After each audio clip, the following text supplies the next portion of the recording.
आज के इस वीडियो में हम लोग डिस्कस करने वाले हैं जानिसार ड्रामे की बोंगियों के बारे में। इस ड्रामे की लेटेस्ट एपिसोड में बहुत सारी मिस्टेक्स थी और कैसा मैं फील कर रहा हूं इस ड्रामे की पहली 4 एपिसोड्स देखने के बाद, इसका एक क्यूमुलेटिव फीडबैक आप लोगों के साथ आज के इस वीडियो में शेयर करने वाला हूं। तो खासी इंटरेस्टिंग वीडियो होगी।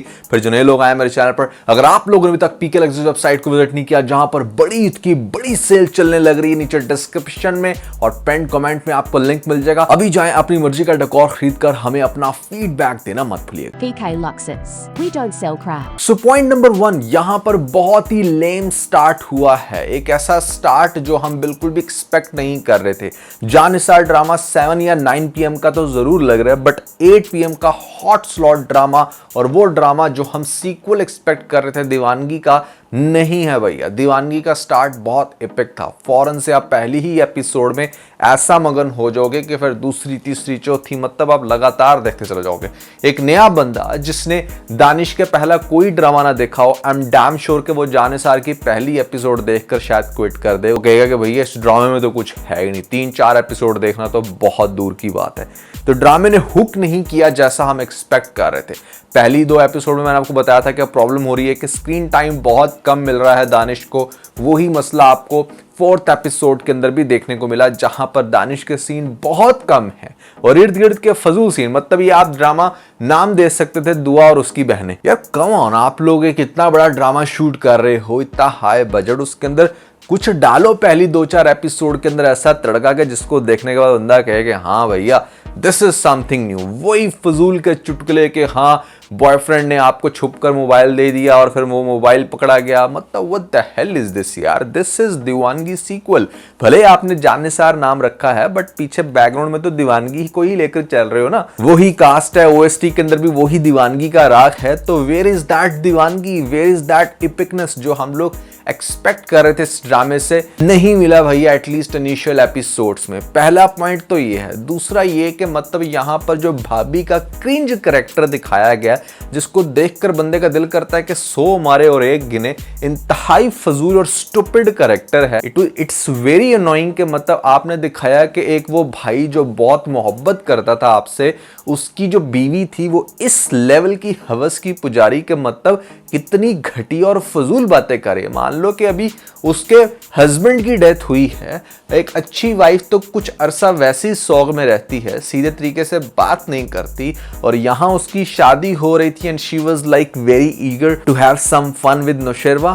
बुलशिट। ये सीन मुझे बहुत ही ज्यादा बेढंगे लग रहे हैं कि जहां पर वो बार बार आ रही है लेटेस्ट एपिसोड में, तो यहां तक बोलती है कि मुझे आग लगी हुई है, मेरी आग कौन बुझाएगा। हाँ, कुछ बुरा नहीं है, as a wife you can definitely expect कि आपका हस्बैंड आपके क्लोज हो, बट उसके लिए कुछ मॉरल वैल्यू क्रिएट करो, उसके लिए कुछ ऐसा करो कि हाँ वो प्यार की तरफ से ही इंड्यूस्ड हो। आप तो उसको सेड्यूस करने लग रहे हो हर टाइम, उसको अपनी तरफ इस तरह माइल कर रहे हो कि मेरे ख्याल से कोई भी शरीफ इंसान तो बिल्कुल भी ऐसी औरत को मुंह ना लगाए। सो भाडी नहीं भैया, भाभी। सो भाभी का कैरेक्टर बहुत अनोइंग है भैया। ऐसे में मुझे लगता है कि फ्यूचर में वो काइंड ऑफ विलन का रोल प्ले करेगी, क्योंकि वो बार बार ये स्टेटमेंट देती है कि अच्छा आपने घूम घुमा के तो इधर ही आना है ना, मेरे पास ही आना है। अरे भैया क्यों आए? वो 2 बच्चों का बाप है, वैसे रियलिटी में वो है। तो जो केमिस्ट्री आप लोगों को डेवलप करनी चाहिए थी वो नहीं कर सके, और उसका जो कनेक्शन है वो बहुत सारी जगहों पर स्प्रेड हुआ है। मतलब उसकी पास्ट की कोई एक्स थी जो शायद अब मर चुकी है, वहां पर भी शादी उसने कर ली है, और फिर घिसे पिटे कुछ ख्यालात उसको आ रहे हैं दुआ के। दुआ वहां पर जो है ना फुल टाइम अपने न्यू बॉयफ्रेंड के साथ डेट मना रही है, खा रही है बास्किन रोबिन। तो ये सारी चीजें ना मतलब समझ में नहीं आती। It's a very strange and kind of not worthy drama, I must say कि इतनी एपिसोड्स में आप कुछ तो ऐसा दिखाओ ना कि जिसको देखकर लगे कि हाँ भैया यहाँ पर ये डिफरेंट हुआ, and now I am hook to watch this drama till end. और ये फराज खोते के पुत्र की मुझे समझ नहीं आती कि भाई जब तू देख रहा है कि लड़की बहुत ही सादा है, उसको फोन इस्तेमाल करना तो सिखा, कुछ तो बताना कि बीबी साइलेंट पे ही लगा लियो, तेरे घर वाले जो है ना ऐसे में बिल्कुल भी नहीं तुझे बख्शेंगे। एंड हाउ कम्स दुआ इवन मोर स्टूपिड कि वो क्यों इस तरह ओपनली फोन ले आएगी, ये जानते हुए भी कि अगर इसकी बेल बज गई तो फिर मैं क्या करूंगी। और आगे से चवल पुने की इंतहा हो जाती है जब वो बार बार पागलों की तरह फोन करता चला जा रहा है। अरे भैया सांस तो ले, अभी तो फोन दिए उसको तूने, घर में एंटर होके आराम से पानी तो पीने दे उसको। यहाँ तूने छोड़ा नहीं, वहां पर फोन खड़काने चले मियां। बहुत सारे सीन ऐसा लगता है कि जैसे कंटेंट ही खत्म हो गया। तेरे बिन में जैसे आपको याद है ना कि वहां पर उसकी माँ पंचायत लगाती थी घर में, एग्जैक्टली उसी लोकेशन पे फिर से पंचायत लग रही है और इस दफा हमारे जो दानिश तैमूर का कैरेक्टर है नौशेर, वहां वो लगाकर बैठा है। पंचायत के सीन भी बस ठीक है, सो मतलब कुछ तो यार आई डोंट अंडरस्टैंड कि इन लोगों ने इतना ज्यादा कॉपी करने की कोशिश की फ्रॉम डिफरेंट ड्रामास के शायद उस ड्रामे के अंदर ये सीन लोगों को बहुत पसंद आ गया होगा। अरे भैया तेरे बिन वाज अ हाइप। आप चाहे मानो या ना मानो, उसका ओएसटी एक ऐसे इंडियन सॉन्ग के साथ रिजेंबल कर रहा था जो कि बहुत ज्यादा वायरल हुआ था। वो सॉन्ग मुझे भी बहुत पसंद था और उसी के चलते यहाँ पर जब वो एक नई टोन सुनने को मिलती है तो इवेंचुअली वो सॉन्ग, वो ओएसटी वायरल हुआ, जिसके चलते फिर ड्रामा वायरल हुआ।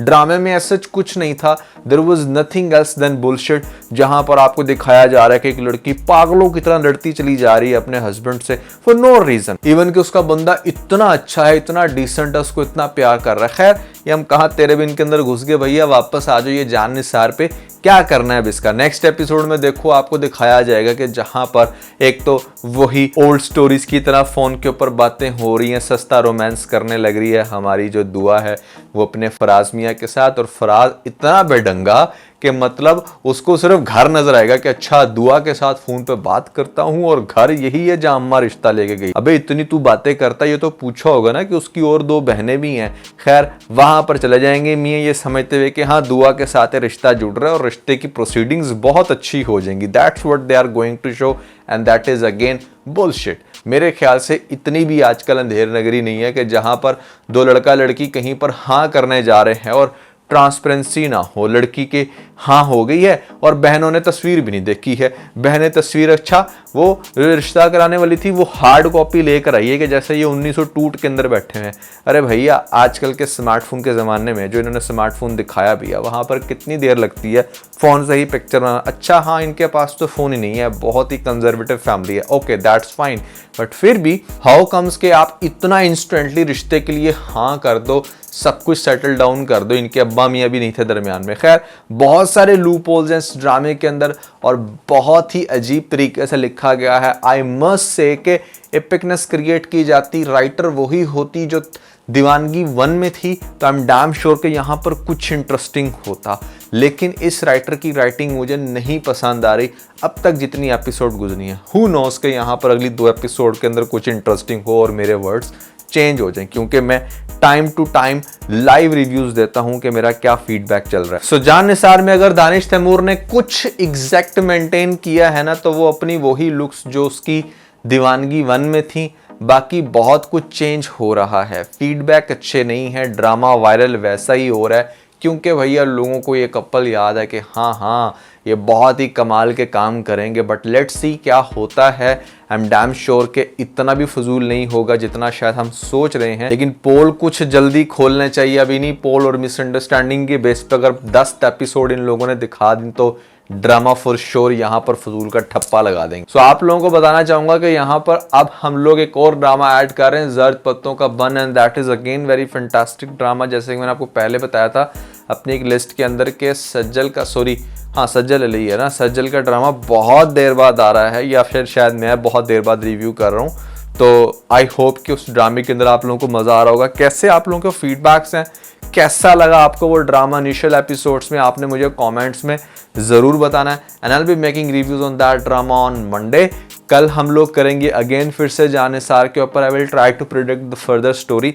आज तो मैंने थोड़ा सा क्रिटिक साइड पे रिव्यू दिया है, कल हम थोड़ा सा स्टोरी को डिस्कस करेंगे और फिर आपको बताता चलूँ कि यहाँ पर जेंटलमैन को हम संडे को रिव्यू करेंगे, भले यहाँ पर जान निसार की फिर तीसरी एपिसोड आ जाए, क्योंकि ड्रामा उतना खैर वर्थ वॉचिंग मेरे हिसाब से नहीं बन पा रहा। लेकिन आप लोगों के क्या है ख्यालात, आपने मुझे कमेंट्स में ज़रूर बताना। इसके अलावा अगर आप लोगों ने मेरी ये वाली लिस्ट नहीं देखी तो भैया ऊपर आपको लिंक मिल जाएगा, जल्दी से लिंक पर क्लिक करके वीडियो देख के अपना फीडबैक मुझे ज़रूर दीजिएगा।